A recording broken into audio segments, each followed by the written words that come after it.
ઉપનિષદમાં પેલું પક્ષીઓનું એક બહુ સરસ દૃષ્ટાંત આવે છે ને. જરા કલ્પના કરો, સવાર પડે છે અને પક્ષીઓનું એક મોટું ટોળું ખોરાકની શોધમાં નીકળે છે. હા બિલકુલ, માળામાંથી બહાર નીકળે છે. કોઈ પક્ષી ઉત્તર દિશામાં જાય, કોઈ દક્ષિણમાં, કોઈ પૂર્વમાં, તો કોઈ પશ્ચિમમાં. બરાબર. આખો દિવસ એ લોકો આમ અલગ અલગ દિશામાં ઉડે છે, અલગ અલગ જગ્યાએથી દાણા ચણે છે. એટલે એમની સફર અને એમના રસ્તા બધું જ સાવ અલગ હોય છે. પણ સાંજે તો પાછા એક જ જગ્યાએ આવે ને. એક્ઝેક્ટલી. જ્યારે સાંજ પડે અને સૂર્ય આથમવા આવે ત્યારે એ બધા જ પક્ષીઓ ઉડીને પાછા પેલા એક જ માળામાં, એક જ વૃક્ષ પર આવીને બેસે છે. સાચી વાત છે. આજે આપણે આપણા આ ગહન વિશ્લેષણમાં જે સ્ત્રોતોની ચર્ચા કરવાના છીએ ને, એનું મૂળ ઉદ્દેશ પણ કંઈક આવો જ છે. આજે આપણે ગ્લોબલ ફેસ્ટિવલ ઓફ વનનેસમાં અપાયેલા વિદુષી મૈત્રી ગોસ્વામીના વક્તવ્ય પર વાત કરીશું. હા, અને આ વિષય ખરેખર બહુ જ ઊંડો છે. બિલકુલ.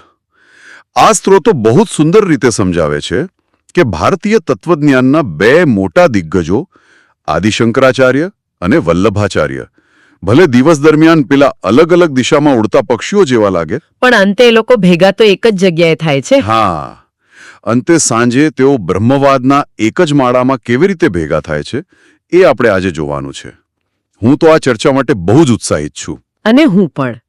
કેમ કે આ સ્ત્રોતોનું વિશ્લેષણ એટલા માટે પણ અત્યંત રોમાંચક બની જાય છે કેમ કે સામાન્ય રીતે જ્યારે આપણે ફિલસૂફીનો અભ્યાસ કરીએ ને ત્યારે બહારથી જોતા અદ્વૈત વેદાંત અને શુદ્ધાદ્વૈત એ બે સાવ અલગ ધ્રુવો લાગે છે. બંને અલગ જ છે ને દેખીતી રીતે. હા, જો શંકરાચાર્ય જ્ઞાન માર્ગના પ્રખર હિમાયતી છે, જ્યારે વલ્લભાચાર્ય એ પુષ્ટિ માર્ગ એટલે કે ભક્તિ માર્ગના સ્થાપક છે. બરાબર. એટલે બંનેના જગતને જોવાના અને ઈશ્વરને પામવાના રસ્તાઓ સાવ અલગ છે. પણ વિદુષી મૈત્રી ગોસ્વામી પોતાના વક્તવ્યમાં બહુ જ બારીકાઈથી એ સાબિત કરે છે કે અંતિમ સત્યના સ્તરે આ બંને આચાર્યો વચ્ચે કોઈ જ વિરોધાભાસ નથી. પણ અહીં જ તો સૌથી મોટો પ્રશ્ન ઊભો થાય છે ને. કેવો પ્રશ્ન? એટલે એક બાજુ જ્ઞાન માર્ગી છે અને બીજી બાજુ ભક્તિ માર્ગી, તો આ બંને વચ્ચે સમન્વય કેવી રીતે શક્ય છે? આ તો યાર એવું છે જાણે કે કોઈ બે કટ્ટર હરીફ વિચારધારાઓ અંતે એક જ પુસ્તકના બે અલગ અલગ પ્રકરણો નીકળે. બહુ જ સરસ ઉદાહરણ આપ્યું આ તમે. હા, એટલે મને જરા એવો વિચાર આવતો હતો કે જો તેઓ ખરેખર એક જ અંતિમ સત્યને માને છે તો પછી તેમના સિદ્ધાંતોમાં આટલો મોટો તફાવત શા માટે છે? કોઈ એકની તો સમજવામાં ભૂલ થઈ જશે ને? ના ના, અહીં કોઈની ભૂલ નથી થઈ. જો આ સમજવા માટે સૌથી પહેલા તો આપણે એ જાણવું પડશે કે બંને આચાર્યો પોતપોતાની ફિલોસોફીમાં મૂળભૂત રીતે કઈ વાત પર સહમત છે. અચ્છા. અને એ વાત છે બ્રહ્મની અંતિમ વાસ્તવિકતા. બંને આચાર્યો પોતાને બ્રહ્મવાદી કહેવડાવે છે. બ્રહ્મવાદી. ઓકે. એનો અર્થ એ કે આખા બ્રહ્માંડમાં માત્ર એક જ અંતિમ સત્ય છે અને તે છે બ્રહ્મ. હવે તમને જે પેલો તફાવત દેખાય છે ને, તે કોઈ સમજણની ભૂલ નથી. તો પછી શું છે? એ ખરેખર તો બ્રહ્મની અનંતતા અને આપણી એટલે કે માનવીય બુદ્ધિની વ્યાખ્યા કરવાની મર્યાદાને કારણે છે. એક મિનિટ. વ્યાખ્યા કરવાની મર્યાદા એટલે કે આપણે જ્યારે કોઈ વસ્તુને શબ્દોમાં વર્ણવવાનો પ્રયાસ કરીએ છીએ ત્યારે આપણે અજાણતા જ તેની કોઈક સીમા બાંધી દઈએ છીએ, એવું? એકદમ સાચું પકડ્યું. આ બહુ જ પાયાનો સિદ્ધાંત છે. કોઈ પણ વસ્તુને વ્યાખ્યાયિત કરવી એટલે વાસ્તવમાં તેને બીજી વસ્તુથી અલગ પાડવી. હા, એટલે ભેદ પાડવો. હા, ઉદાહરણ તરીકે આપણે લઈએ કે મારે ખુરશીની વ્યાખ્યા આપવી હોય તો મારે એવું કહેવું પડે કે ખુરશી એ ટેબલ નથી, પલંગ નથી કે કબાટ નથી. હા, મતલબ ખુરશી એ માત્ર ખુરશી જ છે. બરાબર. એટલે કે વ્યાખ્યા હંમેશા મર્યાદા બાંધે છે. તે એક કાલ્પનિક સીમારેખા દોરે છે જેની અંદર તે વસ્તુ છે અને બહાર બીજી બધી વસ્તુઓ છે. ઓકે. એ છે કે બ્રહ્મ તો અનંત છે, સર્વવ્યાપી છે. બધું જ બ્રહ્મ છે. હા, આખા અસ્તિત્વમાં એવું કંઈ જ નથી જે બ્રહ્મની બહાર હોય. જો બધું જ બ્રહ્મ છે તો તેનાથી અલગ પાડી શકાય એવું કંઈ બચ્યું જ નથી. સાચી વાત. તો પછી એની વ્યાખ્યા કેવી રીતે થઈ શકે? બ્રહ્મને કોઈ એક વ્યાખ્યામાં બાંધી શકાતું નથી કારણ કે તે સર્વસમાવેશક છે. તે ખુરશી પણ છે, ટેબલ પણ છે અને તેને જોનાર પણ છે. અરે વાહ! અહીં મને પેલી વાત યાદ આવે છે. કે આપણી જે મર્યાદિત બુદ્ધિ છે, જેને આપણે ફાઇનાઇટ બ્રેન કહી શકીએ, એ જો અનંત બ્રહ્મને સમજવાનો પ્રયાસ કરે તો તે તો પેલા નાની ચમચીથી આખો મહાસાગર માપવા જેવું થઈ જાય. બિલકુલ, બહુ જ સચોટ ઉપમા છે આ. મહાસાગર એટલો વિશાળ છે કે ચમચીમાં તેનું એક નાનકડું ટીપું જ આવી શકે, અને પછી આપણે આ ટીપાને જ આખો મહાસાગર માની બેસીએ છીએ. સાવ સાચી વાત છે. અને આ જ કારણ છે કે અલગ અલગ ફિલસૂફો બ્રહ્મના માત્ર એક જ અંશને સમજી શકે છે. આને વધુ સ્પષ્ટ કરવા માટે સ્ત્રોતોમાં પેલી અત્યંત પ્રખ્યાત વાર્તાનો સંદર્ભ આપવામાં આવ્યો છે. પેલી 10 અંધજનો અને હાથીવાળી વાર્તા. હા, એ જ. જરા કલ્પના કરો કે 10 પ્રજ્ઞાચક્ષુ લોકો પહેલીવાર એક હાથીને સમજવાનો પ્રયત્ન કરી રહ્યા છે. હવે એક વ્યક્તિ હાથીના પગને પકડીને કહે છે કે હાથી તો કોઈ વિશાળ થાંભલા જેવો છે. હા, કારણ કે એને તો પગ જ મળ્યો છે. બરાબર. અને બીજો વ્યક્તિ હાથીના પેટને સ્પર્શ કરીને કહે છે કે ના ભાઈ, હાથી તો એક મોટી દીવાલ જેવો છે. ત્રીજો પૂંછડી પકડીને તેને દોરડા જેવો માને છે. હા, વાર્તા તો સાંભળી છે બધાએ. હવે અહીં રસપ્રદ વાત એ છે કે આમાંથી કોઈ પણ ખોટું નથી બોલી રહ્યું. અચ્છા. હા, તેઓ પોતાના અનુભવ અને સ્પર્શના આધારે એકદમ સાચું જ કહી રહ્યા છે, પણ કોઈ પણ સંપૂર્ણ સત્ય નથી જાણતું. દરેક પાસે સત્યનો માત્ર એક ટુકડો છે. એક્ઝેક્ટલી. હાથી એ આ બધા જ અનુભવોનો સરવાળો છે અને છતાં તેનાથી વિશેષ છે. પણ તો પછી પેલા આંધળા માણસોની જેમ શું આપણી કે આ મહાન આચાર્યોની સમજવાની ક્ષમતામાં કોઈ મૂળભૂત ખામી છે? મારું કહેવાનું એમ છે કે ફાઇનાઇટ બ્રેન અનંતને પૂરેપૂરો સમજી નથી શકતો. એ શું કોઈ માનવીય કમજોરી છે? ના ના, અને આ બહુ જ વ્યાજબી શંકા છે તમારી. સ્ત્રોતોમાં આનો બહુ જ સચોટ જવાબ જ્ઞાન શક્તિના સિદ્ધાંત દ્વારા આપવામાં આવ્યો છે. જ્ઞાન શક્તિ એ શું છે? વિદુષી મૈત્રી ગોસ્વામી સ્પષ્ટ કરે છે કે આ કોઈ માનવીય ખામી કે કમજોરી નથી. વાસ્તવમાં આ બ્રહ્મની પોતાની જ ઈચ્છા છે. બ્રહ્મની ઈચ્છા એટલે? બ્રહ્મ પોતે જ પોતાની ઈચ્છાથી અલગ અલગ મનુષ્યોમાં અલગ અલગ જ્ઞાન શક્તિ મૂકે છે. બ્રહ્મ જાણે એક અનંત પાસાઓવાળો હીરો છે. ઓકે. તે પોતે નક્કી કરે છે કે કયા વ્યક્તિ સમક્ષ પોતાનો કયો રંગ કે કયું પાસું પ્રગટ કરવું. અચ્છા, એટલે એવું નથી કે આપણે જાતે બધું સમજી લઈએ છીએ. બિલકુલ નહીં. એટલે જુઓ, શંકરાચાર્યને બ્રહ્મનું જે નિર્ગુણ અને નિરાકાર સ્વરૂપ સમજાયું ને, તે બ્રહ્મે જ તેમનામાં મૂકેલી જ્ઞાન શક્તિનું પરિણામ હતું. ઓ, અને વલ્લભાચાર્યને જે સગુણ અને પ્રેમમય સ્વરૂપ દેખાયું તે પણ બ્રહ્મની જ ઈચ્છા હતી. બંને આચાર્યોની બુદ્ધિરૂપી ચમચીમાં બ્રહ્મે પોતે જ મહાસાગરનું અલગ અલગ ટીપું મૂક્યું હતું. આ તો ખરેખર આખી વિચારધારા જ પલટી નાખે તેવી વાત છે યાર. હા, ચોક્કસ. કારણ કે આપણે તો હંમેશા એવું જ માનીએ છીએ કે આપણે આપણા પ્રયત્નોથી, આપણી સાધના કે ધ્યાનથી ઈશ્વરને કે અંતિમ સત્યને પામી લઈશું. સાચી વાત. પણ અહીં તો એમ કહેવામાં આવે છે કે સત્ય પોતે જ નક્કી કરે છે કે કોની સમક્ષ કયા સ્વરૂપમાં પ્રગટ થવું. પણ ચાલો, હું એક બીજી વાત વિચારતો હતો. હા, બોલો ને. જો આપણે એમ માની લઈએ કે બ્રહ્મ જ બધું નક્કી કરે છે અને બધું જ બ્રહ્મ છે, તો પછી આપણી આસપાસ જે આટલા બધા વિરોધાભાસ છે તેનું શું? વિરોધાભાસ? કેવા વિરોધાભાસ? એટલે જુઓ, કોઈ જગ્યાએ આપણે જોઈએ તો જ્ઞાન છે તો ક્યાંક ગાઢ અજ્ઞાન છે, ક્યાંક અદ્ભુત સર્જન થઈ રહ્યું છે તો ક્યાંક ભયાનક વિનાશ છે. તો આ બધું એક જ શુદ્ધ અને પવિત્ર બ્રહ્મમાંથી કેવી રીતે પ્રગટ થઈ શકે? અચ્છા, કેવી રીતે? આનો જવાબ આપવા માટે સ્ત્રોતોમાં એક અત્યંત મહત્વનો પારિભાષિક શબ્દ વપરાયો છે: વિરુદ્ધ ધર્મ આશ્રય. વિરુદ્ધ ધર્મ આશ્રય એટલે કે પરસ્પર વિરોધી વસ્તુઓનો આશ્રય. એક્ઝેક્ટલી. આનો અર્થ એ થાય છે કે બ્રહ્મ એકમાત્ર એવું તત્વ છે જેમાં તમામ પરસ્પર વિરોધી બાબતો એક સાથે આશ્રય પામે છે. આપણી સામાન્ય દુનિયાવી સમજણ પ્રમાણે જુઓ તો પ્રકાશ અને અંધકાર એક સાથે ક્યારેય ન હોઈ શકે. હા, અજવાળું હોય ત્યાં અંધારું ન હોય. બરાબર. પણ અનંત બ્રહ્મ માટે આ શક્ય છે. જ્ઞાન અને અજ્ઞાન, સર્જન અને વિનાશ, ગતિ અને સ્થિરતા, આ બધું જ અંતે બ્રહ્મમાં જ સમાયેલું છે. ઓકે. હવે આ જ વિરોધાભાસમાંથી જગત કેવી રીતે બન્યું તે સમજાવવા માટે બંને આચાર્યો અલગ અલગ સિદ્ધાંતો આપે છે. તો ચાલો આપણે એ સિદ્ધાંતોને જરા ઉકેલીએ. સૌથી પહેલા મને એ કહો કે શંકરાચાર્યનો અભિગમ શું છે? તેઓ આ દુનિયાના સર્જનને કેવી રીતે જુએ છે? શંકરાચાર્યનું માનવું છે કે બ્રહ્મ એકદમ શુદ્ધ, નિર્લેપ અને પરિવર્તન રહિત છે. બરાબર. તેથી આ ભૌતિક દુનિયા જે આપણને સતત બદલાતી દેખાય છે ને, તે ખરેખર પારમાર્થિક રીતે સત્ય નથી. સત્ય નથી તો શું છે? તેને તેઓ માયા કે વિવાર્થ કહે છે. અચ્છા, પેલું માયાવાદ. હા, અને સમજવા માટે તેઓ એક બહુ જ જાણીતું ઉદાહરણ આપે છે. અંધારામાં પડેલા દોરડાને જોઈને સાપનો ભ્રમ થવો. ઓહ હા, મેં સાંભળ્યું છે આ. અહીં દોરડું સત્ય છે, જે બ્રહ્મનું પ્રતીક છે, અને સાપ એ ભ્રમ છે, જે આ જગતનું પ્રતીક છે. બરાબર. જ્યારે જ્ઞાનનો પ્રકાશ થાય ને ત્યારે પેલો સાપ ગાયબ થઈ જાય છે અને માત્ર દોરડું જ બચે છે.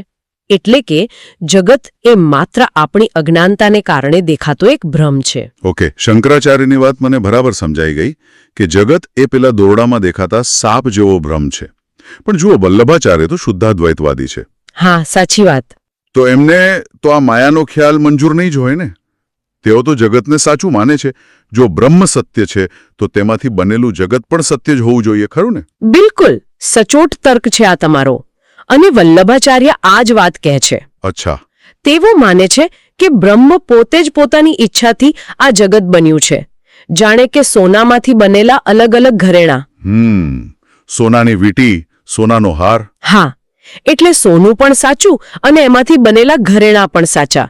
તેથી જગત કોઈ ભ્રમ નથી, પણ તે સોના જેટલું જ સત્ય છે. તો પછી પ્રોબ્લેમ ક્યાં છે? પ્રોબ્લેમ ત્યાં છે કે તેઓ એક બહુ જ સૂક્ષ્મ અને ક્રાંતિકારી ભેદ પાડે છે. જગત અને સંસાર વચ્ચેનો ભેદ. એક સેકન્ડ. જગત અને સંસાર. પણ આ બંને શબ્દો તો આપણે રોજિંદા જીવનમાં લગભગ એકબીજાના સમાનાર્થી તરીકે જ વાપરીએ છીએ. વ્યવહારમાં ભલે વાપરતા હોઈએ, પણ ફિલોસોફીમાં બહુ મોટો ફરક છે. તો જરા સમજાવો ને. માનો કે આપણી આસપાસ રહેલી આ બધી ભૌતિક વસ્તુઓ છે. ઉદાહરણ તરીકે આ જે લાકડાનું ટેબલ છે આપણી સામે, તો આ ટેબલ એ જગત છે કે સંસાર? તે સંપૂર્ણપણે સત્ય છે. એટલે આ ટેબલ સત્ય છે? હા, આપણી સામે પડેલું આ લાકડાનું ટેબલ એક ભૌતિક વસ્તુ છે. તે ઝાડમાંથી બન્યું છે અને અંતે બ્રહ્મનો જ એક અંશ છે. એટલે વલ્લભાચાર્યના મતે આ ભૌતિક ટેબલ વાસ્તવિક છે. આ ટેબલ એ જગતનો હિસ્સો છે. બરાબર છે, આ તો સ્પષ્ટ છે. તો પછી આમાં મિથ્યા શું છે? સંસાર કોને કહેવાય? સંસાર ત્યારે શરૂ થાય છે જ્યારે આપણે એ ટેબલ સાથે આપણો અહંકાર જોડીએ છીએ. અહંકાર ટેબલ સાથે? હા, જ્યારે કોઈ વ્યક્તિ એવું વિચારે છે કે આ ટેબલ મારું છે અથવા આ ટેબલ મેં મારી મહેનતની કમાણીથી ખરીદ્યું છે. સમજાયું. અથવા કોઈ એમ વિચારે કે મારું ટેબલ મારા પડોશીના ટેબલ કરતાં વધારે સુંદર છે. આ જે મારું અને તારુંની ભાવના છે ને, આ જે માલિકીનો અને અહંકારનો ભાવ છે, તેને સંસાર કહેવાય છે. અરે વાહ. અને આ સંસાર મિથ્યા છે, જૂઠો છે, કારણ કે વાસ્તવમાં આ સૃષ્ટિ પર કોઈ વસ્તુ કોઈ મનુષ્યની છે જ નહીં. બધું જ ઈશ્વરનું છે. બિલકુલ, બધું જ માત્ર ને માત્ર બ્રહ્મનું છે. આપણો અહંકાર એ આપણી અજ્ઞાનતાની નીપજ છે. તો એનો મતલબ એવો થયો ને કે આપણી આસપાસની જે ભૌતિક વસ્તુઓ છે એ જૂઠી નથી. ના, એ જૂઠી નથી. પેલી કાર, મારું ઘર, જમીન, એ બધું અસ્તિત્વ ધરાવે છે. પણ તે વસ્તુઓ સાથેનો આપણો જે અહંકાર છે, એ માલિકીનો ભાવ છે, એ જૂઠો છે. હા, એકદમ સાચું. આ તો યાર બહુ જ મોટી વાત કહી દીધી. જો આ રીતે જોઈએ તો શંકરાચાર્ય દૃશ્યને જ ભ્રમ કહે છે. હા, જ્યારે વલ્લભાચાર્ય દૃશ્યને સત્ય માને છે, પણ તેના પરના આપણા અધિકારને ભ્રમ કહે છે. બરાબર. પણ બંનેનો ફાઇનલ ટાર્ગેટ તો મનુષ્યનો અહંકાર જ છે ને. એકદમ સાચી નસ પકડી તમે. બંનેનો અંતિમ ધ્યેય માણસને આ મારું તારુંની માયામાંથી મુક્ત કરીને અંતિમ સત્યનો સાક્ષાત્કાર કરાવવાનો જ છે. અદ્ભુત. એટલે રસ્તા ભલે અલગ છે, પણ મંઝિલ એક છે. તો પછી મને એ કહો કે જ્યારે આ અહંકાર દૂર થવાની શરૂઆત થાય ત્યારે જ્ઞાન પ્રાપ્તિનું કયું સ્તર પ્રાપ્ત થાય છે? કારણ કે જ્ઞાન તો આમ રાતોરાત કે એકાએક પ્રગટ નહીં જ થતું હોય ને. ના, બિલકુલ નહીં. તો સ્ત્રોતોમાં આ અનુભૂતિના સ્તરો વિશે શું ઉલ્લેખ કરવામાં આવ્યો છે? જ્ઞાન પ્રાપ્તિની આ યાત્રા સમજાવવા માટે વક્તવ્યમાં બે બહુ જ સુંદર શબ્દો પ્રયોજવામાં આવ્યા છે: ખંડ જ્ઞાન અને અખંડ જ્ઞાન. અચ્છા. શરૂઆતના તબક્કામાં વ્યક્તિ પાસે માત્ર ખંડ જ્ઞાન હોય છે, એટલે કે ટુકડાઓમાં વહેંચાયેલું જ્ઞાન. ખંડ જ્ઞાન. આનું કોઈ વ્યવહારિક ઉદાહરણ લઈ શકીએ આપણે? ચોક્કસ. કારણ કે આ સીધું અખંડ જ્ઞાન સમજવું થોડું મુશ્કેલ છે. આપણા જેવા સામાન્ય માણસોના જીવનમાં આ ખંડ જ્ઞાન કેવું દેખાય? બહુ જ સહેલું છે. જુઓ, આપણે ઘણીવાર મંદિરમાં જઈએ ત્યારે પૂરા ભક્તિભાવથી માનીએ છીએ કે ઈશ્વર અહીં જ મૂર્તિમાં બિરાજમાન છે. હા, આપણે ત્યાં પૂરેપૂરી પવિત્રતા જાળવીએ છીએ. બરાબર. પણ જેવા આપણે મંદિરની બહાર નીકળીએ અને આપણા દુનિયાવી વ્યવહારોમાં પડીએ ત્યારે આપણે ઈશ્વરને સાવ ભૂલી જઈએ છીએ.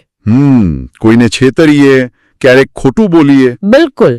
આનો અર્થ એ થયો કે આપણે ઈશ્વરના અસ્તિત્વને માત્ર મંદિર પૂરતું જ સીમિત કરી દીધું. ઓકે.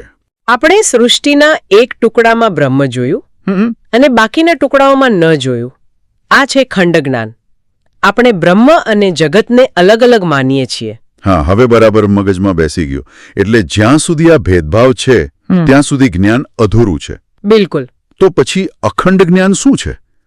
પેલું અદ્વૈત વેદાંતમાં એક બહુ મોટું મહાવાક્ય છે ને, અહમ બ્રહ્માસ્મિ. હા. એટલે કે હું બ્રહ્મ છું. તો શું માત્ર આ વાક્ય બોલી લેવું એ અખંડ જ્ઞાન છે? આને તો આપણે સાધનાનું શિખર માનીએ છીએ ને. ના, અહીં જ તો સૌથી મોટો વળાંક છે. વળાંક? હા.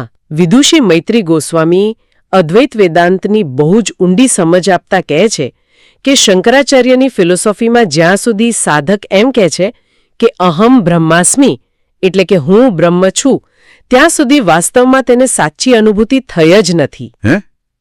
એવું કેમ? કારણ કે અત્યાર સુધી તો આપણે એમ જ સાંભળ્યું છે ને કે આ વાક્ય બોલવું એ અંતિમ સત્યને પામી લેવા બરાબર છે. જુઓ, એવું એટલા માટે કારણ કે જ્યાં સુધી વાક્યમાં હું શબ્દનું અસ્તિત્વ છે ને ત્યાં સુધી બે વસ્તુઓ હાજર છે. એક છે હું એટલે કે અહમ અને બીજું છે બ્રહ્મ. ઓહો. ભલે વ્યક્તિ એમ કહેતો હોય કે હું બ્રહ્મ છું, પણ અહંકારનો એક બહુ જ સૂક્ષ્મ અંશ ત્યાં હજુ પણ જીવિત છે. મતલબ કે હજુ ભેદ છે. બિલકુલ. જ્યાં સુધી આ બંને અલગ અલગ છે ત્યાં સુધી અદ્વૈત નથી, દ્વૈત જ છે. સાચી વાત. સાચો મોક્ષ કે સાચી અનુભૂતિ, જેને આપણે અખંડ જ્ઞાન કહીએ છીએ, તે ત્યારે જ થાય છે જ્યારે આ હું સંપૂર્ણપણે ઓગળી જાય. હા, જેમ કે પાણીમાં મીઠું ઓગળે અને પછી મીઠાનું કોઈ અલગ અસ્તિત્વ જ ન રહે. બસ એવું જ. પેલો હું બચવો જ ન જોઈએ. જ્યારે માત્ર અને માત્ર બ્રહ્મ જ બાકી રહે ને ત્યારે જ સાચો મોક્ષ મળે છે. ભાઈ, આ તો ખરેખર રોમાંચક છે. આપણે તો જીવનભર આપણા પેલા હુંને, આપણા ઈગોને જ્ઞાની બનાવવાનો અને તેને શણગારવાનો જ પ્રયાસ કરતા હોઈએ છીએ. સાચી વાત. પણ અહીં તો એ હુંનો જ સંપૂર્ણ નાશ કરવાની વાત છે. હા, બિલકુલ. આ બધી આટલી ઊંડી અને કડક ફિલોસોફી સાંભળીને મને એવો વિચાર આવે છે કે આટલા સૂક્ષ્મ અને ગહન સિદ્ધાંતો ધરાવતા આ આચાર્યો અને તેમના અનુયાયીઓ વચ્ચે તો ભારે શાસ્ત્રાર્થ અને બૌદ્ધિક યુદ્ધો જ થતા હશે, નહીં? એવું કેમ લાગે છે તમને? અરે, આપણે ઇતિહાસમાં પણ એવું જ વાંચ્યું છે ને કે ફિલસૂફો હંમેશા પોતાના સિદ્ધાંતો સાચા સાબિત કરવા એકબીજા સાથે લડતા જ રહેતા. બસ આ જ તો સૌથી મોટો ભ્રમ છે જે આ વક્તવ્ય તોડે છે. અચ્છા. તેઓ લડતા નહોતા. ના, બિલકુલ નહીં. સિદ્ધાંતોના આટલા મોટા ભેદ છતાં આ બંને વિચારધારાઓ વચ્ચે કેટલો પ્રેમ અને પારસ્પરિક આદર હતો તે દર્શાવવા માટે સ્ત્રોતોમાં એક અત્યંત સુંદર ઐતિહાસિક ઉદાહરણ આપવામાં આવ્યું છે. કયું ઉદાહરણ? આ ઉદાહરણ અદ્વૈત વેદાંતના પ્રખર વિદ્વાન મધુસૂદન સરસ્વતી અને શુદ્ધાદ્વૈતના સ્થાપક વલ્લભાચાર્ય વચ્ચેની ગાઢ મિત્રતાનું છે. એક મિનિટ, મધુસૂદન સરસ્વતી? હા. તેઓ તો અદ્વૈતના બહુ મોટા વિદ્વાન હતા ને, અને વલ્લભાચાર્ય તો ભક્તિમાર્ગના સ્થાપક. આ તો બે તદ્દન વિરોધી છાવણીઓ થઈ ગઈ ને? હા, સૈદ્ધાંતિક રીતે વિરોધી. તો પછી તેમની વચ્ચે મિત્રતા કેવી રીતે હોઈ શકે? એ જ તો સૌથી મોટું આશ્ચર્ય છે. તેમની વચ્ચે માત્ર મિત્રતા જ ન હતી, પણ આદરનું સ્તર તો તમે કલ્પના પણ ન કરી શકો તેવું હતું. એવું તે શું હતું? આને સમજવા માટે આપણે પુષ્ટિમાર્ગની એક પરંપરા સમજવી પડે. વલ્લભાચાર્યની ભક્તિ પ્રક્રિયામાં તેઓ પોતાના અંગત ઠાકોરજીની સેવા કરતા, જેને સેવા વિગ્રહ કહેવાય છે. સેવા વિગ્રહ. ઓકે. પુષ્ટિમાર્ગમાં સેવા વિગ્રહ એ અત્યંત અંગત, ખાનગી અને ભાવનાત્મક પ્રક્રિયા છે. આમાં ભક્ત અને ઈશ્વર વચ્ચેનું અનુસંધાન એટલું ગાઢ હોય છે કે તે કોઈ અન્ય સંપ્રદાયના વ્યક્તિને તો શું, ઘણીવાર પોતાના જ પરિવારના અન્ય સભ્યોને પણ બતાવવામાં આવતું નથી. ઓહો, આટલું ખાનગી? હા, આ માત્ર કોઈ પૂજા પદ્ધતિ નથી, પણ જીવ અને શિવ વચ્ચેનો અત્યંત ખાનગી પ્રેમ છે. બરાબર છે. અને છતાં તમને જાણીને નવાઈ લાગશે કે વલ્લભાચાર્ય એ પોતાની આ અત્યંત ખાનગી અને પવિત્ર ભક્તિ પ્રક્રિયા મધુસૂદન સરસ્વતી સાથે શેર કરી હતી. ના હોય. હા, મધુસૂદન સરસ્વતી તેમના ઘરે આવતા અને તેમના પ્રભુના દર્શન કરતા. અરે વાહ! આ તો પોતાની સૌથી પવિત્ર અને ગુપ્ત મૂડી પોતાના સૈદ્ધાંતિક વિરોધીની સામે ખુલ્લી મૂકી દેવા જેવી વાત છે. બિલકુલ. કોઈ પ્રકારનો અહંકાર નહીં, કોઈ છુપાવાની વૃત્તિ નહીં, બસ માત્ર ને માત્ર નિર્મળ પ્રેમ અને આદર. સાચી વાત. અને આ આદર કોઈ એક તરફી ન હતો. અચ્છા. વક્તવ્યમાં એ પણ નોંધવામાં આવ્યું છે કે વલ્લભાચાર્ય પોતે શંકરાચાર્યને ભગવાન શિવનો અવતાર માને છે. ઓ.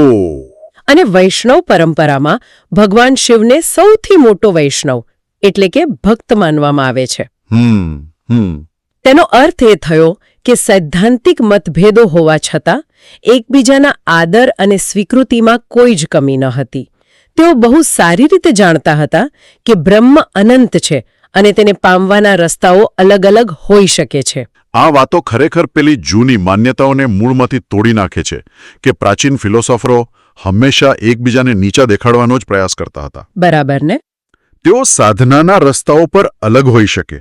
જેમ કે કોઈ એક જ્ઞાન માર્ગ પર ચાલતો હોય અને બીજો ઉપાસના કે ભક્તિ માર્ગ પર ચાલતો હોય, પરંતુ તેમની મંજિલ તો એક જ હતી. હા, આ તો આપણે જે પેલી શરૂઆતમાં વાત કરી હતી ને, બિલકુલ પેલા પક્ષીઓના માળા જેવી જ વાત થઈ ગઈ. આખો દિવસ અલગ અલગ ઉડાન, પણ સાંજે એક જ વૃક્ષ પર વિશ્રામ. બિલકુલ. અને જો આપણે આ આખી ચર્ચાને ઐતિહાસિક પુસ્તકોમાંથી બહાર કાઢીને આજના સમયના વ્યાપક દ્રષ્ટિકોણથી જોઈએ ને, હા, તો આ બાબત અત્યંત સુસંગત અને જરૂરી બની જાય છે. આ પ્રાચીન ફિલોસોફી આપણને આજની એક બહુ મોટી બીમારીનો ઈલાજ આપે છે. તમે કઈ બીમારીની વાત કરી રહ્યા છો? મારું કહેવાનું એમ છે કે આજના આ આધુનિક સમયમાં જ્યાં માહિતીનો રાફડો ફાટ્યો છે, ત્યાં આ સમન્વયની વાત આપણને શું શીખવી શકે? જુઓ, આજની આ જે માહિતીના અતિરેક અને વૈચારિક મતભેદોનો સમય છે ને, તેમાં આ ચર્ચા એટલા માટે મહત્વની છે કારણ કે તે આપણને વૈચારિક નમ્રતા શીખવે છે. વૈચારિક નમ્રતા એટલે કે ઇન્ટેલેક્ચ્યુઅલ હ્યુમિલિટી? એક્ઝેક્ટલી. આજે આપણે જોઈએ છે કે લોકો સોશિયલ મીડિયા પર કે સમાજમાં પોતાના એક નાના એવા વિચાર કે મત માટે એકબીજાના દુશ્મન બની જાય છે. હા યાર, એ તો બહુ જોવા મળે છે. દરેક વ્યક્તિને એમ જ લાગે છે કે મારું સત્ય એ જ અંતિમ સત્ય છે અને બાકીના બધા મૂર્ખ છે. સાવ સાચી વાત. પણ જરા વિચારો, જો આ બે મહાન આચાર્યો જેઓ બુદ્ધિ અને ચેતનાના સર્વોચ્ચ શિખર પર બિરાજમાન હતા, તેઓ જો અલગ અલગ દ્રષ્ટિકોણ હોવા છતાં એકબીજા પ્રત્યે આટલો બધો આદર રાખી શકતા હોય, એકબીજાને ભગવાનનો અવતાર માની શકતા હોય, તો પછી આપણે આપણા નાના નાના મતભેદોમાં આટલા જડ અને અહંકારી કેમ બની જઈએ છીએ? બહુ જ સાચી વાત કહી તમે. આપણે પણ આપણા વિચારોની પેલી નાનકડી ચમચીથી જ સત્યના વિશાળ મહાસાગરને માપવાની ભૂલ કરી રહ્યા છીએ. બિલકુલ. આપણે એ નમ્રતા સ્વીકારતા શીખવું જ પડશે કે સામેવાળી વ્યક્તિ પાસે પણ કદાચ સત્યનો એક ટુકડો હોઈ શકે છે, અને જો આપણે એ ટુકડાને સાંભળીશું ને, તો કદાચ આપણું પોતાનું સત્ય વધુ સમૃદ્ધ થશે. અને આ જ આખી ગહન ચર્ચાનો સૌથી મોટો અને અંતિમ સાર છે.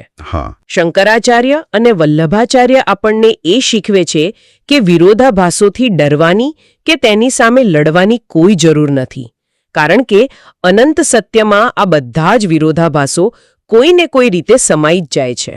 બરાબર. આપણે કોઈ એક વિચારધારાને પકડી રાખવાને બદલે ફક્ત આપણી પોતાની દ્રષ્ટિ વિશાળ કરવાની જરૂર છે. ચોક્કસ. હવે આ આખી ચર્ચાના અંતે મારા મનમાં એક વિચાર સતત ઘૂમરાયા કરે છે. કેવો વિચાર? આપણે વાત કરી કે બ્રહ્મ અનંત છે અને આપણી સમજણ મર્યાદિત છે. જેમ પેલા 10 અંધજનો હાથીને પૂરેપૂરો સમજી શકતા નથી, તેમ આપણે પણ આપણી જ્ઞાનશક્તિ પ્રમાણે સત્યને ટુકડાઓમાં જ જોઈએ છીએ. હા. તો આ બધું સાંભળ્યા પછી કોઈ પણ સાંભળનારના મનમાં આ એક વિચાર ચોક્કસ આવે. શું? જો આપણી બુદ્ધિ ખરેખર આટલી બધી મર્યાદિત છે અને બ્રહ્મ એટલે કે અંતિમ સત્ય માત્ર તેના થોડા જ અંશો, થોડા જ પાસાઓ આપણી સમક્ષ પ્રગટ કરે છે, હા, તો પછી અસ્તિત્વમાં એવું કયું વિશાળ, અકલ્પનીય અને રહસ્યમય સત્ય હશે જે આપણી વર્તમાન સમજણની બિલકુલ બહાર છે? અરે વાહ! માત્ર એટલા માટે કારણ કે તે હજુ સુધી આપણી સમક્ષ પ્રગટ જ નથી થયું. સાચી વાત છે. જરા વિચારજો, કદાચ આપણે અત્યારે જે સત્યને અંતિમ માનીને સંતોષ માની બેઠા છીએ ને, તે ખરેખર કોઈ બહુ જ લાંબી અનંત સફરની માત્ર એક નાનકડી શરૂઆત જ હોય.